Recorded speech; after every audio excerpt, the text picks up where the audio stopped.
저도 노래 한 곡 해도 되겠습니까? 성가대 노래 아주 뭐 엄청난데요. 저도 한 곡 하겠습니다. 괜찮겠습니까? 네. 후회 없겠습니까? 네. 홍서범이라는 가수의 김삿갓이라는 노래가 있어요. 들어보셨습니까? 네. 사카, 김삿갓, 나는 좋아, 김삿갓. 전국 방방곡곡 다니며 시를 쓰고 다녔네. 세상도 버리고. 여기까지 하겠습니다.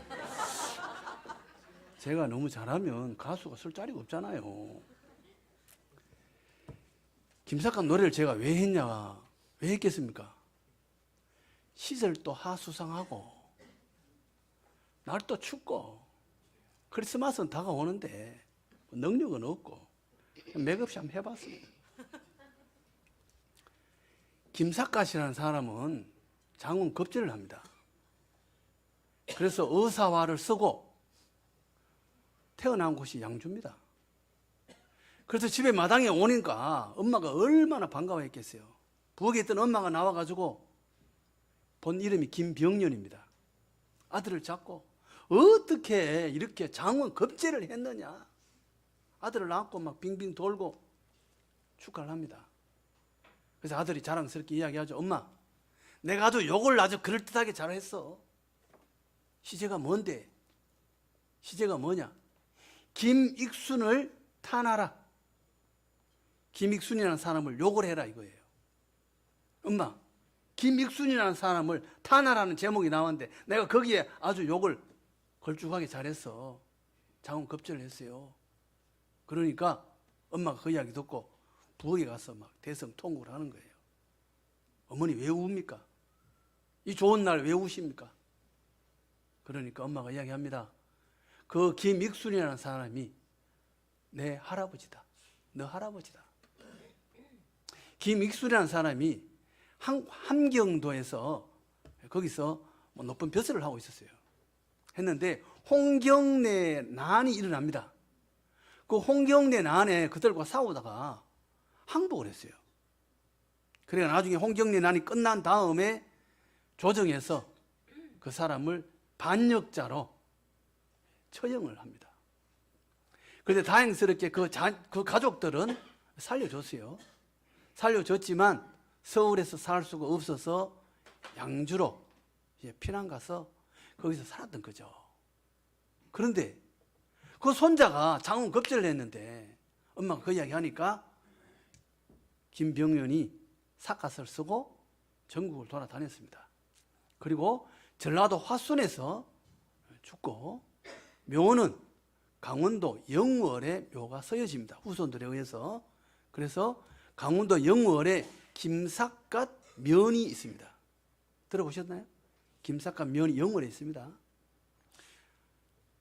우리는 조상이 반역자라든가 또는 조상이 죄를 지었으면 족보에서 뺍니다. 우리 다 뭐 김씨 성이 우리 다 김이성 뭐 성이 다 많은데 성 가운데 그 족보에 올라와 있는 사람들은요, 첫째 죄가 없거나 아니면 다 뭐 괜찮거나 또 우리의 시조들은요 대단한 사람들이죠. 대단한 사람들이 시조가 되고 족보에 올라온 사람 다 괜찮은 사람들이에요. 벼슬을 하면 그 벼슬까지 다 적습니다. 반역하는 사람들 빼버리죠. 뺍니다. 그래서 족보에 올라왔다는 것은 대단하다는 거예요. 그런데 오늘 우리가 읽은 이 본문의 아브라함과 다윗의 자손 예수 그리스도의 계보라는 족보 이야기합니다. 그러면 이 예수님의 족보에 올라온 아브라함과 다윗은 대단하기 때문에 족보에 올라왔는가? 그렇지 않아요. 우리가 아브라함을 창세기 읽어보면 기가 막히는 이야기 많이 나오잖아요. 예? 부끄러운 이야기가 많이 있어요. 예? 창세기 12장에 아브라함이 가뭄 때문에 애굽에 내려가서 바로가 야, 그 옆에 이쁜 사람 누구냐? 물었을 때 뭐라고 그랬어요? 내 누이입니다. 그리고 각시 뺏겼잖아요. 각시 뺏기고 쏘도 받고 양도 받고 돈 벌고 부자 된 사람 누구예요? 아브라함이에요. 우리 믿음의 조상이 그래요. 여러분 혹시 우리 중에 남편이 좀 부족하다 이런 분 있습니까? 잘 봐주시기 바랍니다. 우리 조상이 그래요. 어떡할 거예요? 아브라함이 그렇다고 한 번 그랬냐고. 두 번이나 그랬잖아요. 그러니까 아브라함은 왜 등장하는 거예요? 아브라함이 대단하다 뛰어났다 그 이야기가 아니라는 거죠. 뭐 때문에 아브라함이 예수님의 족보에 지금 등장하고 있습니까? 이유가 뭡니까? 아브라함이 대단하다 그 이야기를 하고 싶은 게 전혀 없어요. 성경은 하나님 이야기를 하고 싶은 거예요. 하나님. 아브라함하고 하나님하고 약속하잖아요. 창세기 12장에서 75세가 넘은 사람인데, 예? 사라 나이가 65세가 넘었어요. 자식을 낳을 수가 없어요. 그런데 하나님께서 아브라함에게 뭐라고 약속합니까? 밤하늘의 별을 너의 후손이 내가 복을 주어 내가 큰 민족을 이루고 내게 복을 주어 내 이름을 창대케 하리 너는 복이 될지라. 그 다음에 창세기 15장에서 그를 이끌고 밖으로 나가 이르시되 하늘을 우러러 무별을 셀 수 있나 보라. 밤하늘의 별만큼 너희 후손들이 많게 해주겠다. 아니 지금 자식이 없는 사람인데 나이가 많은데 밤하늘의 별같이 많이 해주겠대. 그리고 이 땅을 너 후손에게 주겠다. 너에게 주겠다. 후손들에게 주겠다. 너희 후손은 400년 후에 다른 데 갔다가 여기 다시 돌아오게 될 거야. 아브라함 입장에서 그 말이 믿어지겠습니까? 아브라함이 하나님께 말합니다. 하나님 뭘로 내가 그렇게 될 줄 어떻게 알겠습니까? 그러니까 하나님께서 그래? 그러면 재물을 바쳐라. 양을 쪼개놓고 비둘기도 쪼개놓고 재물을 쪼개서 넣지요. 그 밤에 불이 그 재물 사이로 지나갑니다. 이 불이 지나갔다는 건 뭐예요? 하나님이 약속하셔 도장 찍었다 이 말이에요. 내가 약속할게 이 말이에요. 이 당시에 조약을 맺을 때 부족끼리 또는 이렇게 조약을 맺을 때 어떻게 해요? 짐승을 잡아서 쪼갰어요. 약속을 어기는 사람은 쪼개진다 이 말이에요. 죽는다. 목숨을 걸겠다. 약속할 때 그 이야기입니다. 그래서 짐승을 재물을 쪼개놨어요. 불이 지나갑니다. 이건 하나님이 지키겠다 이 말이죠. 하나님 약속하셨어요. 하나님 약속 지켰습니까? 안 지켰습니까? 지키셨죠. 땅 주셨죠? 400년 만에 돌아왔죠? 아브라함 후손이 얼마나 많습니까? 밤하늘의 별이 몇 개입니까? 6,000개예요. 우리가 눈으로 확인할 수 있는 별이 6,000개입니다. 아브라함 후손이 6,000개만 됩니까? 6억 명도 넘고, 예? 지금 온 지구상에 예수 믿는 사람이 얼마나 많습니까? 밤하늘의 별보다 더 많아요. 바닷가에 모래알처럼 많아요. 하나님은요, 어떤 분이라는 거예요? 하나님은 말씀하신 것을 반드시 지키신다. 하나님의 말씀은 틀림없다. 하나님의 말씀은 분명하다. 그 이야기를 하고 있는 거예요.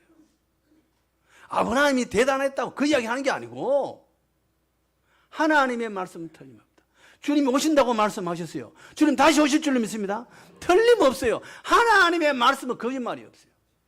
그래서 민수기 23장 19절에 뭐라고 말합니까? 하나님은 사람이 아니시니 거짓말을 하지 않으시고 인생이 아니시니 후회가 없으시도다. 어찌 그 말씀하신 바를 행하지 않으시며 하신 말씀을 실행하지 않으시랴. 하나님의 말씀 틀림없다는 거예요. 아브라함을 통해서 그 이야기를 하고 있는 겁니다. 창세기 22장에 가면 하나님께서 아브라함에게 뭐라고 말씀하십니까? 너 자손을 통해서 천하 만민이 복을 받을 것이다. 약속하셨죠. 그 자손이 복수가 아니에요. 너 씨가 단수로 돼 있어요. 복수가 아닙니다. 한 사람을 이야기하는 거예요. 너의 자손 그 한 사람을 인하여 천하 만민이 복을 받을 것이다. 그 한 자손이 누굽니까?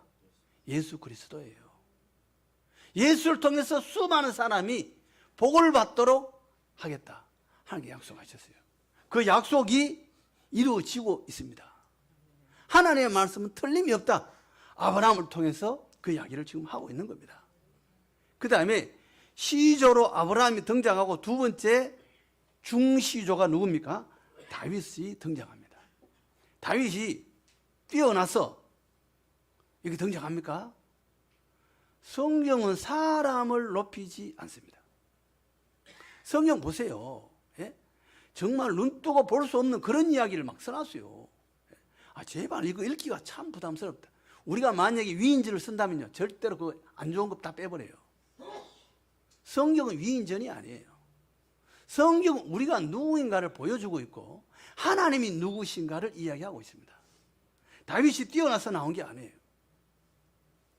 다윗이 전쟁을 다 끝내고 하나님께 너무 감사해서 뭐라고 말합니까? 내가 하나님께 성전을 지어 드리고 싶습니다. 선지자 나단에게 이야기를 합니다. 그 나단이 좋습니다. 그렇게 하시죠. 그래서 성전을 짓는데 하나님께서 나단에게 뭐라고 말씀하십니까? 하나님께서 말씀하시기를 누가 어떤 사람에게 내가 성전 지어달라고 한 적이 있느냐? 하나님이 내가 거기에 거하겠느냐? 우리가 만든 어떤 집에 하나님이 거할 수 있겠습니까? 하나님이 가둘 수 있어요? 하나님은요, 유비쿼터스의 하나님이에요. 여기서도 역사하실 수 있고 동시에 아프리카에서도 역사하실 수 있고, 하나님은 온 세상의 하나님이에요. 하나님 거 아닌 게 어디 있습니까? 다 하나님 거죠. 그런데 너희들 내가 누구에게 성전 지어달라고 한 적이 있느냐? 그러나 그 다윗의 마음이 귀하다. 하나님 그 마음을 받으시고 허락하십니다. 허락하는데 누구를 통해서 지으라고 합니까? 너의 후손, 너의 자손, 태어날 아들을 통해서 짓게 하겠다. 그 아들이 누굽니까? 솔로몬이에요. 솔로몬이 이제 성전을 짓습니다. 그런데 하나님께서 그 다윗의 마음을 들으시고 축복하신 게 나옵니다. 축복한 내용이 사무엘하 7장 16절에 이렇게 말합니다. 내 집과 내 나라가 내 앞에서 영원히 보존되고 내 왕위가 영원히 견고하리라 하셨다 하라. 너의 왕자리, 그 자리 후손으로 내려가는 그 왕위가 영원하대요. 누구를 이야기하는 거예요? 예수 그리스도를 이야기하는 거예요. 인간적인 왕의 자리는 얼마 못 갑니다. 그러나 예수 그리스도를 통해서 영원한 왕이 되시고 영원토록 우리를 통치하시는 왕이 너의 후손을 통해서 오게 될 것이다. 그 축복을 하나님께서 하셨습니다. 그래서 그 다윗에게 태어나는 아들 이름이 솔로몬입니다. 솔로몬이 뜻이 뭡니까? 평화입니다. 평화. 솔로몬, 샬롬 똑같습니다. 평화라는 뜻을 갖고 있습니다. 그 예수님의 이름이 뭐예요? 평화예요. 너의 후손이 영원토록 이어지겠다. 그 솔로몬, 샬롬, 평화. 이사야 9장 6절에 이렇게 예언을 하고 있습니다. 한 아기가 우리에게 낳고 한 아들을 우리에게 주신 바 되었는데 그의 어깨는 정사를 메었고 그의 이름은 기묘자라 못사라 전능하신 하나님이라 영존하시는 아버지라 평강의 왕이라 할 것임이라. 주님의 그 한 아기가 태어났는데 그 이름이 뭐냐? 평강의 왕이래요. 예수 그리스도를 이야기하고 있는 겁니다. 예수님은 이 땅에 어떤 분으로 오시느냐? 평강의 왕으로 오신다. 그래서 스가랴 9장 9절에도 뭐라고 말합니까? 시온에 따라 크게 기뻐할지어다. 예루살렘에 따라 절거히 부를지어다. 보라, 내 왕이 내게 임하시나니 그는 공의로우시며 구원을 베푸시며 겸손하여서 나귀를 타시나니 나귀의 작은 곧 나귀 새끼니라. 주님은 겸손하셔서 나귀 새끼를 타고 오신대요. 예루살렘의 뜻은요, 예루는 터전이란 뜻이고 살렘, 평화입니다. 평화의 터전에 평화의 왕이 뭘 타고 와요? 나귀. 평화를 상징하는 나귀. 말은 전쟁을 상징하고 나귀는 평화를 상징합니다. 주님은 평화의 왕이시기 때문에 말을 타고 오지 않고 그 평화의 성에 나귀를 타고 겸손하게 오십니다. 주님이 평화예요. 주님이 없으면 평화가 없습니다. 여러분, 지금도 우크라이나하고 러시아하고 전쟁하고 하루에 몇 명이 죽습니까? 뭐 1000명 정도 죽는다 그래요. 1000명, 몇백 명. 예? 수 없는 많은 젊은이들이 죽고 있어요. 기가 막히잖아요. 시리아, 뭐 이스라엘 그쪽에 몇 명 죽을까요?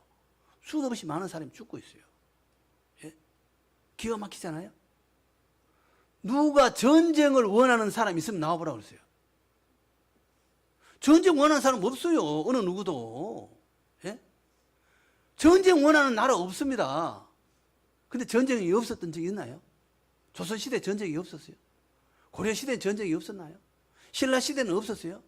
예? 고조선 시대는 전쟁이 없었나요? 인간의 역사 중에 전쟁 없었던 나라가 있으면 해보세요. 전쟁 다 있어요. 우리는 평화를 원하는데 왜 우리는 전쟁 속에 삽니까? 평화를 원하지만 평화를 만들어갈 능력이 우리에게 없습니다.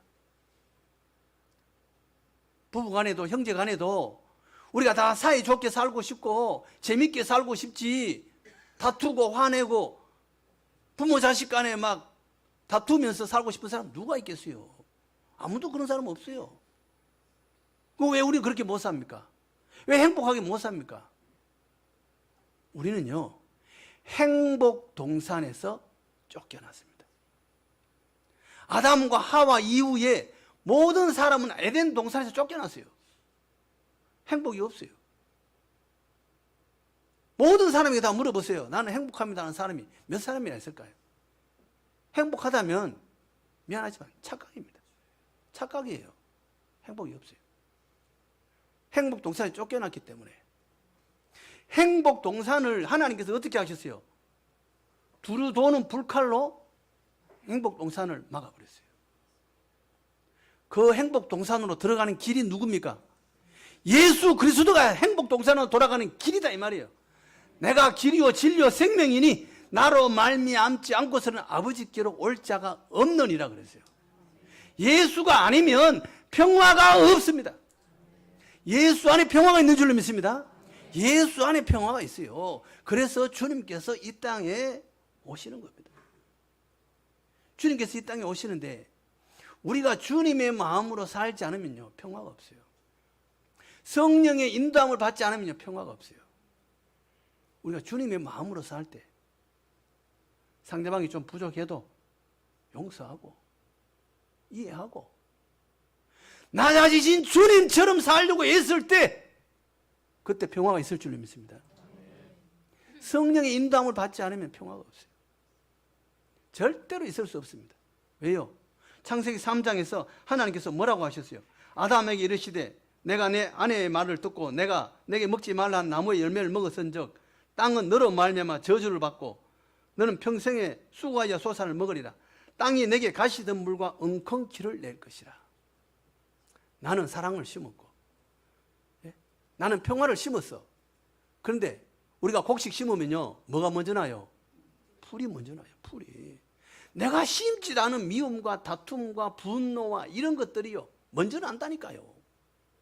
그러니까 우리가 방법이 없어요. 우리가 못 이겨요. 언제 이겨요?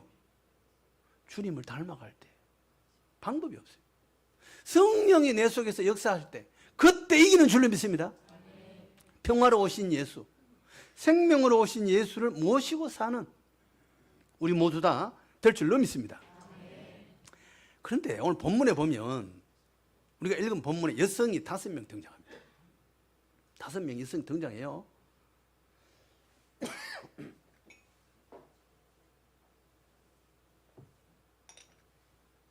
죄송합니다. 5명이 등장하는데 첫 번째 등장하는 사람이 다말이에요. 창세기 38장에 한 장을 차지합니다. 이 사람이. 그런데 읽어보면 참 기가 막힙니다. 며느리하고 시아버지하고 사이에서 자식이 태어나요. 세상에 이런 게 어디 있어요? 아니 성경에 이걸 한 장을 차지하고 있다니까요. 기가 막히죠. 성경은요, 우리의 좋은 걸 이야기하는 게 아니고 우리 있는 모습 그대로 다 이야기하고 있어요. 그런데 이 사람이, 이 다말이 예수님 족보에 등장하고 있어요. 왜일까요? 다말 그 이야기 창세기 38장 읽어보면요, 다말은요 믿음의 사람이에요. 큰아들 첫째 아들하고 결혼을 했어요. 첫째 아들 죽습니다. 둘째 아들 죽어요. 셋째 아들하고 결혼을 해야 돼요. 이스라엘의 풍습은 맏며느리가 만약 결혼해서 자식이 없다면 둘째가 같이 결혼해가 살아서 자식을 낳아줘야 돼요. 우린 양자를 갖지만 이 사람들은 결혼해가 살도록 했어요. 우리하고 좀 다르죠. 그런데 자식을 줘야 자식을 낳는데 유다가 시아버지가 자식을 안 줘요. 근데 왜 시아버지와 관계를 맺느냐? 자식을 낳아야 되는 거예요. 뭐 때문에요? 유다를 통해서 메시아가 오시거든요. 다말은요, 메시아 때문에 자식을 낳아야 되니까 그것 때문에 시아버지와 관계를 맺게 돼요. 믿음의 사람이에요. 믿음의 사람. 십자가를 진 사람이에요. 예수님은 누구를 통해서 오시느냐? 십자가 지는 사람을 통해서 오신다. 그 이야기예요. 십자가를 통해서. 그 다음에 라합이 등장합니다. 라합은 뭐예요? 자기 목숨과 자기 친척의 목숨을 누구에게 걸어요? 하나님의 말씀에 걸어요. 믿음의 사람이에요. 하나님은 누구를 통해서 오시는가? 주님이 믿음의 사람, 자기의 모든 것을 하나님의 말씀에 걸은 사람, 그 사람을 통해서 오신다. 그 이야기예요. 그 다음에 룻은요, 이 사람도 이방인이에요. 다말도 이방인이고 라합도 이방인이고 룻도 이방인이에요. 이방인인데 이 사람은요, 홀로 된 시어머니, 거기 베들레헴으로 돌아가겠다는 시어머니와 함께 돌아오는 사람이에요. 이 사람도 믿음의 사람이죠. 시어머니를 혼자 보내지 못합니다. 나는 믿음의 사람으로 살겠습니다. 다짐한 사람, 그 믿음의 사람, 그 룻을 통해서 하나님께서 대를 이어가십니다. 그래서 어떤 사람을 통해서 온다는 거예요? 믿음의 사람. 시어머니를 사랑하는 그 사람을 통해서 하나님이 역사하고 계신다. 그 이야기를 보여주고 있는 거예요. 그 다음에 마리아입니다. 마리아는요, 아가씨예요. 약혼은 했지만 결혼을 안 한 사람이에요. 약혼한 사람은요, 약혼자를 가까이 하지 않아요. 결혼해야지 그때부터 같이 사는 거예요. 근데 임신을 해요. 쫓겨날 수 있죠. 돌에 맞아 죽을 수도 있어요. 그런데 하나님의 음성에 순종합니다. 믿음의 사람이죠. 마리아를 통해서 주님이 오시는 겁니다. 그런데 한 사람이 문제가 있어요. 바세바입니다. 우리아의 아내라고 이야기하고 있어요. 우리아의 아내 바세바를 통해서 솔로몬이 태어나고 예수 그리스도가 오십니다. 이 사람은 왜 기록했을까요? 부족한 우리를 대변하고 있는 거예요. 하나님은요, 긍휼과 은혜가 많으시다. 우리는 연약하고 부족함에도 불구하고 하나님은 우리를 용서하시고 우리를 사용하고 계신다. 언제요? 하나님의 은혜와 긍휼을 통해서. 부족한, 여기 나오는, 족보에 나오는 모든 왕들 다 잘한 사람들입니까? 아니에요. 물론 훌륭한 분도 있지만 대부분이 하나님 앞에서 대단한 사람이 없어요. 부족하고 연약해요. 그럼에도 불구하고 하나님께서 우리를 사용하시겠다, 그런 이야기예요. 낳고 생명의 역사는 누구를 통해서 이루어지느냐? 믿음의 사람과 또 하나님의 은혜와 긍휼을 통해서 생명의 족보가 계속 이어지고 있더라, 그 이야기입니다. 우리가 부족하고 연약하지만 우리의 믿음을 하나님께서 사용하시고 주님을 기다리는 그 믿음으로 살 때 하나님께서 우리를 사용하실 줄로 믿습니다. 생명이 이어지게 될 줄로 믿습니다. 우리를 사용하실 하나님을 높이고 찬양하고 아기로 오시는 예수님을 환영하는 복된 우리 모두 다 되기를 원합니다.